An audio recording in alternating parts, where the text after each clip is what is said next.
2:41 a.m. Pacific Ocean. The kind of darkness where the horizon disappears and even seasoned sailors feel the weight of silence, when aboard a U.S. Navy guided missile destroyer running dark with no navigation lights. A junior radar officer froze mid-sentence as an unidentified surface contact flickered onto the screen, then multiplied. Not one target but several, moving in disciplined formation across a shipping lane that official charts listed as low traffic. And within seconds the bridge shifted from routine watch to controlled tension as the captain leaned forward, recognizing the pattern instantly. Not fishing boats, not cargo ships, but fast low-profile vessels hugging the sea, engines throttled just enough to blend into background noise, a tactic only seen in high-level narcotics operations, triggering a quiet Fox alert-style internal briefing across the ship as encrypted comms confirmed the presence of an unmarked logistics mothership lurking beyond radar range, a floating warehouse that intelligence had whispered about for months but never confirmed. And as the destroyer altered course by a single calculated degree to avoid detection, analysts ashore cross-referenced satellite shadows, financial pings, and maritime insurance anomalies that suddenly snapped into alignment, revealing a fully fictional yet terrifying scenario. A mobile drug armada moving hundreds of tons of synthetic narcotics under naval-grade discipline, protected by decoys and false transponders. While on the warship's deck, sailors armed themselves in silence, not with the urgency of battle but the precision of a raid that could reshape an entire smuggling network. And at 2:49 a.m. a helicopter lifted off without lights, rotors slicing the humid air as special boarding teams prepared for what command labeled a clean intercept. Knowing that beneath the mothership's steel decks lay sealed compartments rumored to contain not just drugs but encrypted ledgers tying the operation to shell companies, offshore banks, and shadow ports across 3 continents. And as the helicopter closed in, radar screens briefly went blank.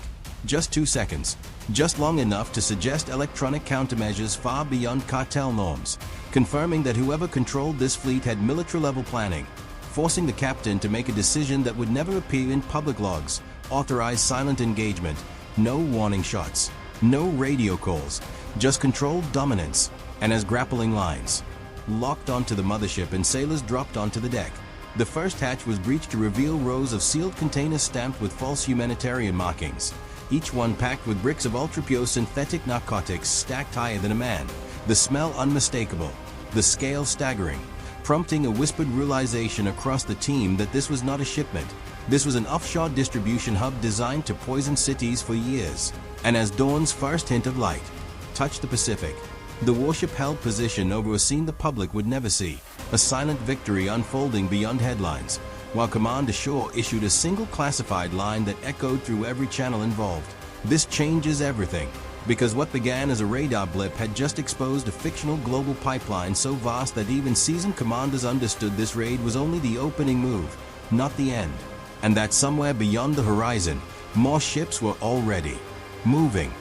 By 3:12 a.m., the boarding teams had moved silently across the mothership's steel deck, boots clicking softly but deliberately as they followed pre-map corridors.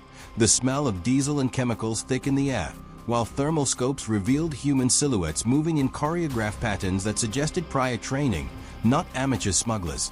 And as the teams approached the central hold, electronic jammers briefly silenced all communications, leaving only heartbeat-level tension and the faint hum of generators, while Commander Sham monitored every camera feed, satellite overlay, and AIS anomaly, mapping the precise movement of cargo containers now known to hold not just synthetic narcotics, but hidden compartments filled with counterfeit currency, encrypted data drives, and weapons that had never officially existed in any public record.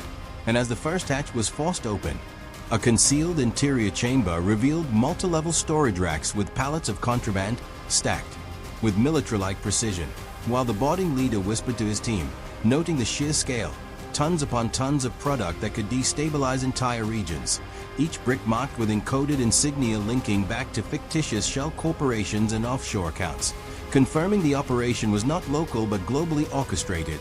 And suddenly, from the shadowed upper decks, armed figures emerged wearing makeshift tactical gear, triggering a brief but controlled exchange of non-lethal stunners and flash charges, as sailors neutralized threats silently, prioritizing containment and intelligence gathering over casualties, while analysts on short tracked microtransactions pinging from the encrypted drives being accessed mid-raid, confirming simultaneous financial operations spanning 3 continents, and as helicopters hovered overhead to secure the perimeter.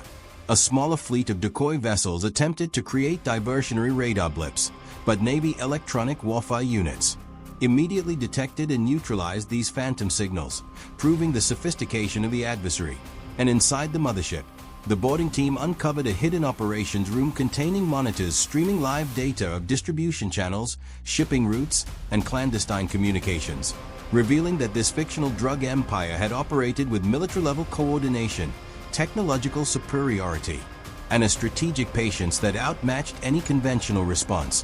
While outside, the warship maintained a silent blockade, cutting off escape paths, and as dawn broke across the Pacific horizon, the first shipment seizures were secured, evidence logged, and the boarding leader radioed one word back to command: confirmed, signaling a successful initial raid.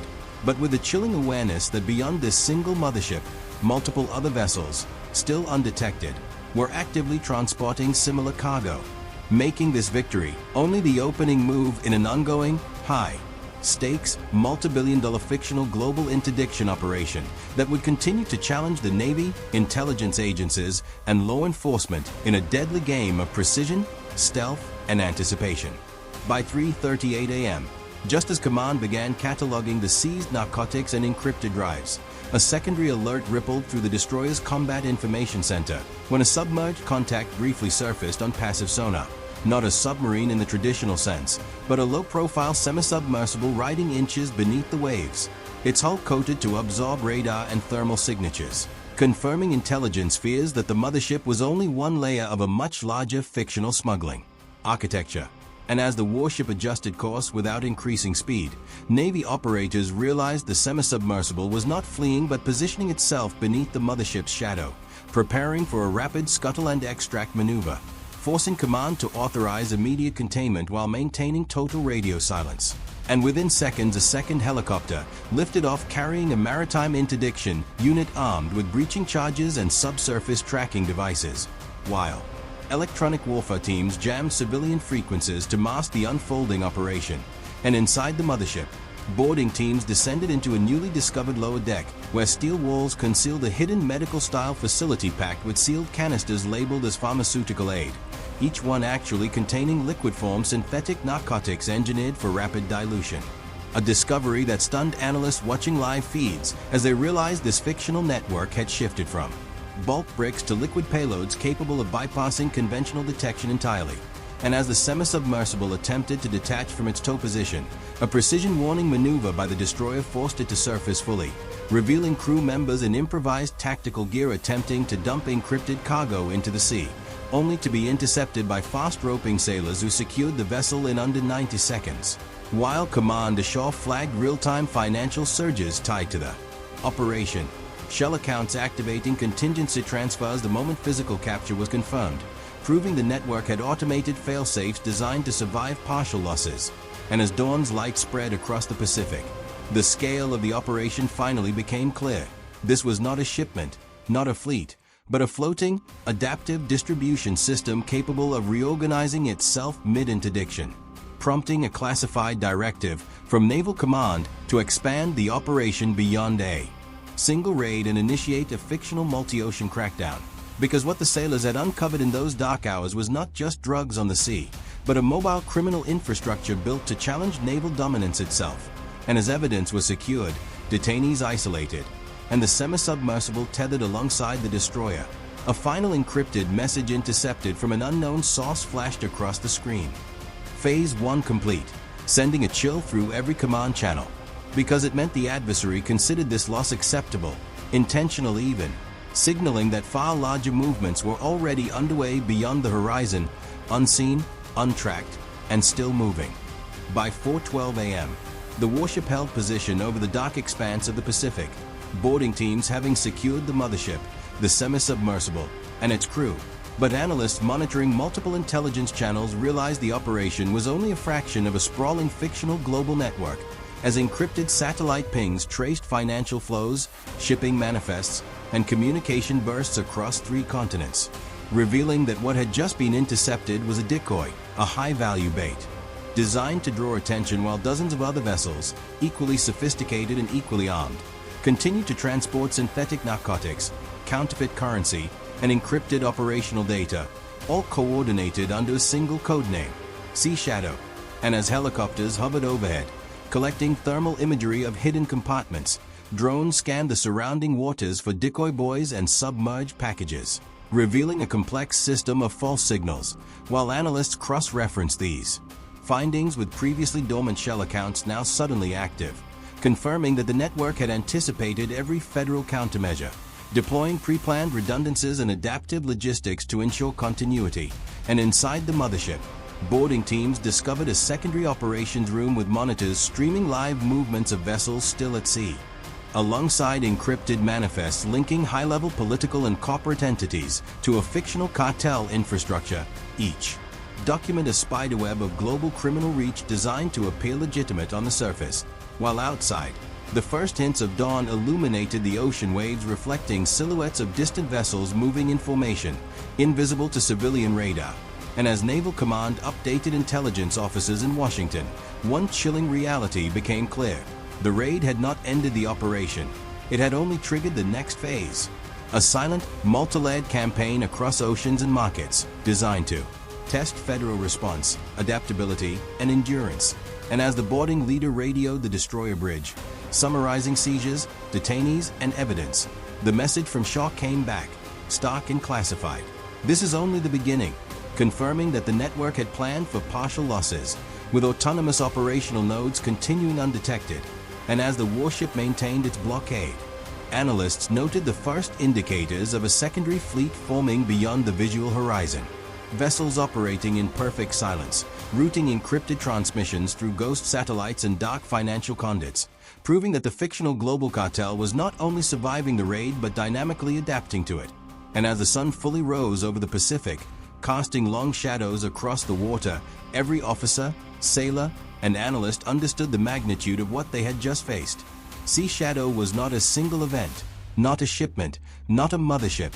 It was a fully synchronized, multi-domain, adaptive global network capable of operating beyond conventional detection.